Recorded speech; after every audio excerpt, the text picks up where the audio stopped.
I was the fifth bred of Satan, and my power that I ran with was, my element was fire, and you couldn't get any higher than what I was. I could move things without touching them, and I could make people stand away from me and command the demons to go get people and make them get pushed away.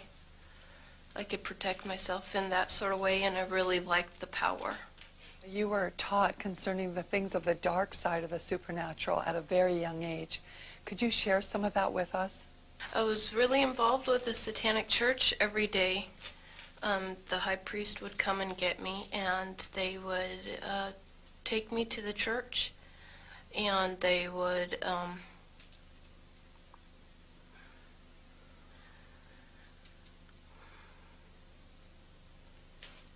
violate me, but we'd have communion every day, and that consisted of blood and urine and semen and a black widow, and that was, yeah, an everyday part of my life. You have explained to us that there was human sacrifice that went on inside of the Satanic Church and inside of Satanic ritual. Can you tell us how this was done? How did they murder people? All the children's posters that you see that are missing, they're pretty much dead.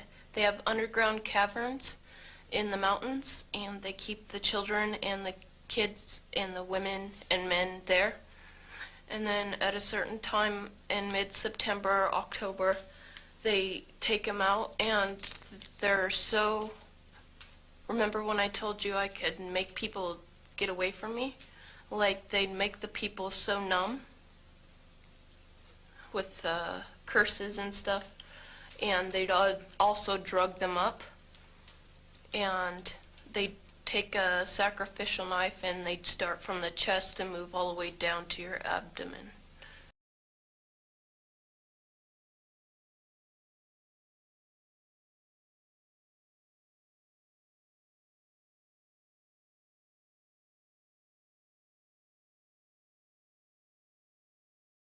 On this altar is one of a number of daggers which we may use in our rituals.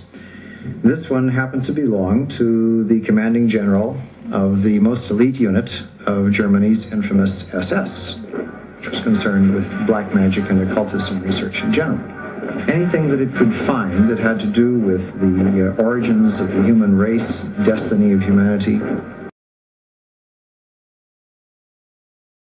When I was 4 years old, I was raped and molested by a high priest, and I knew nothing else of all that stuff, and I was just brainwashed with the Satanism and knowing that Satan was God and God was not real.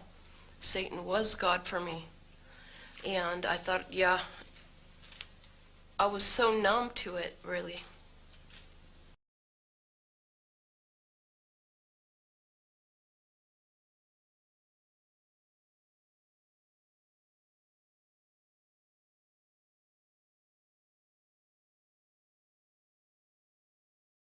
A self-described Satanist awaiting trial for murder in North Carolina is dead after an apparent suicide in prison. 36-year-old Pazuzu Algarad was found unresponsive in his cell in Raleigh early Wednesday morning, October 28th. The New York Daily News reports the heavily tattooed inmate had a wound to his arm. Algarad was scheduled to appear in court Thursday on first-degree murder charges. Skeletal remains were found a year ago, buried behind his home in Clemens, and the victims, men ages 36 and 37, are believed to have been killed by Algarad and his girlfriend in 2009. She is awaiting a separate trial. Algarad changed his name from John Lawson in 2012, and Pazuzu was the name used for a demon in the movie The Exorcist. The inmate said he practiced a religion that involved the monthly sacrifice of a small animal. From Newsbeat Social's New York Bureau in Manhattan, I'm David Folk Thomas.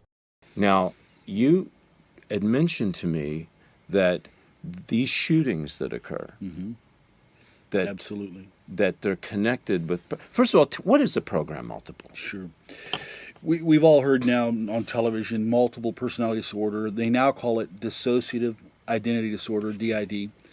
So that's well known among psychologists, the DSM-3, the diagnostic manuals. That's really well known. People hear more about multiple personalities. So if you think in terms of your personality, like you and I being one person, I think in terms of, well, I eat chicken or well, I eat hamburger. That's a decision, but it's all just me. Okay. When you have a multiple through trauma, it's trauma-based, they split human personality into sub-personalities, and they create them. Who is they? Well, I would say, again, deeper than the deep state, what I would call the real Luciferian. Okay. People that are really, they know what they're doing. They're in league with the dark side, Satan. Okay. They know what they're doing. They know what the agenda is. So this is they don't do it just for, fun and have an orgy and do blood, though some of them do. Right. This is all by design to create, and they're fostering, they're the reason for the end of the age. Okay. They're the reasons behind all of this. Okay.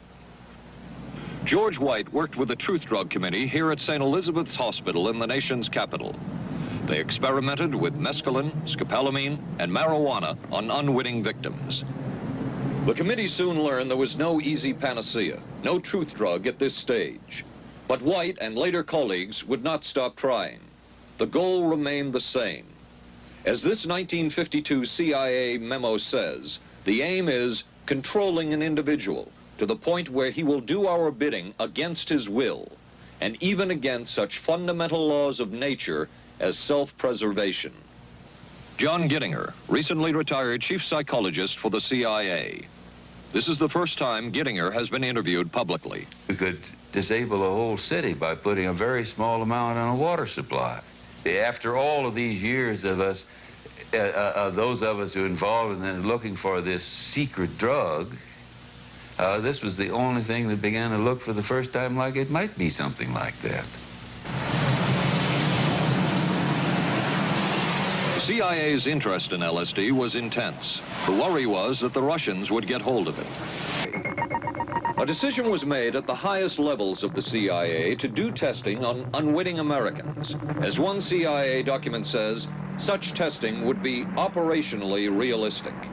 A former CIA official who worked on these programs describes for the first time how the decision was made. He did not wish to be filmed or recorded. Thus his remarks are read by someone else. I think every last one of us felt sorry to attempt this kind of thing. We knew we were crossing the line.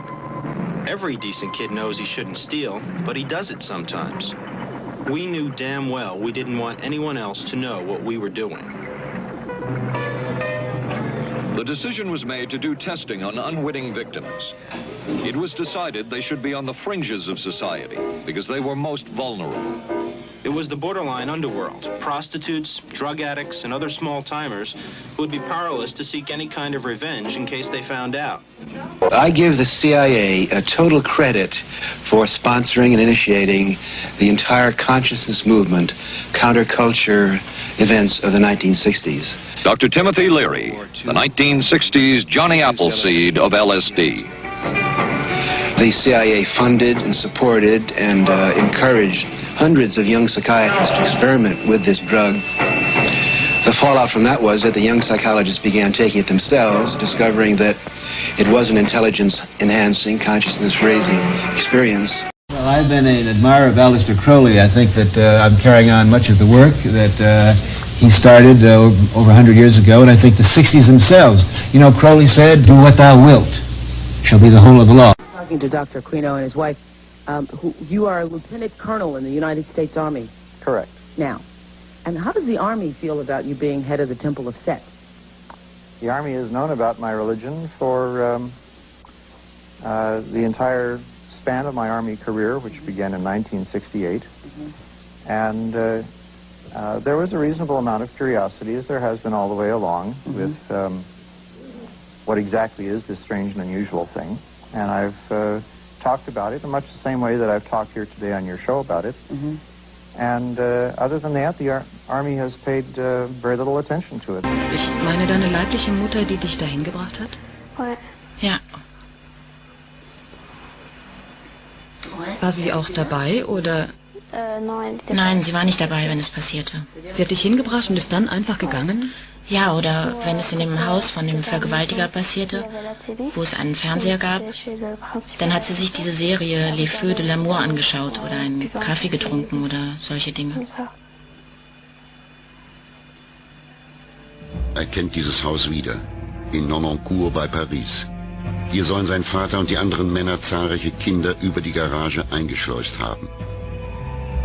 Und was mich an seinen Worten besonders schockierte, der Kleine sagte, Papa hat sich verkleidet, aber ich habe sofort seine Stimme erkannt. Und Robert sprach auch von Tieropfern, aber auch von Kindern. Er hat sehr viele Dinge mimisch dargestellt. Er hat gesagt, es wurden Kinder geopfert? Er hat nicht die Worte Kinder geopfert benutzt. Er sagte, sie haben ihr Blut tropfen lassen und sie beerdigt. Sowohl im Fall Robert als auch im Fall Deborah wird deutlich, es handelt sich um ein Netz. Also, es gab einen Tisch und da waren Kerzen und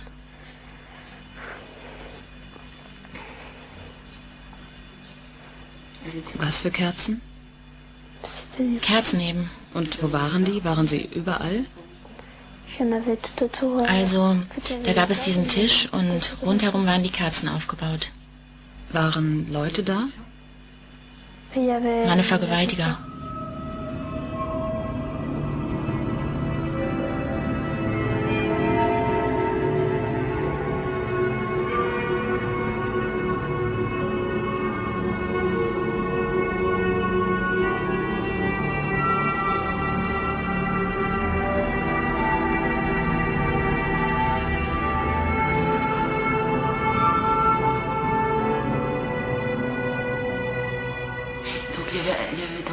Du hast gesagt, Sie haben eines der zwei Kinder, die außerdem noch da waren, auf den Tisch gelegt? Haben Sie alle etwas gemacht oder war es nur einer? Es war nur einer. War es immer der gleiche? Kannst du sagen, was passiert ist, ohne Details zu nennen? Also, sie haben das Kind zersägt. Sie haben ein Kind zersägt? Sie haben Teile von seinem Körper abgetrennt. Womit? Mit einem elektrischen Messer. Haben Sie das Kind lebend zersägt?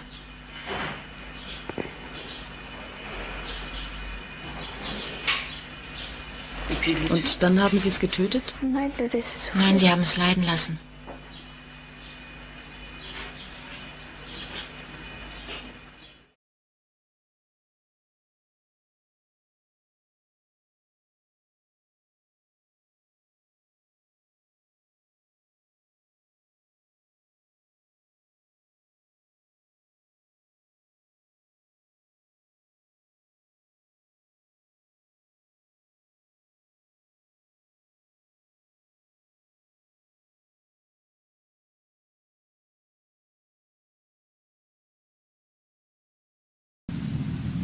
He says, I am telling you the truth, which further underlines the teaching.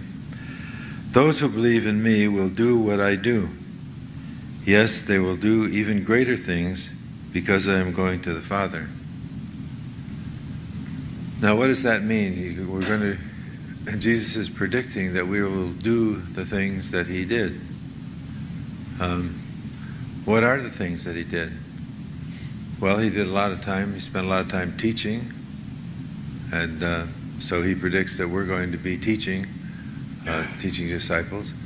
But he also spent a lot of time healing and casting out demons. How many of you have cast out demons?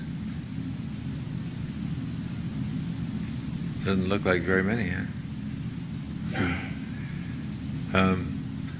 I've probably had about 2,000 experiences one-on-one, most of which were, they involved what we call the garbage, but they also involved the rats. The rats are the demons. And by the time you've done this quite a while, you begin to believe in it.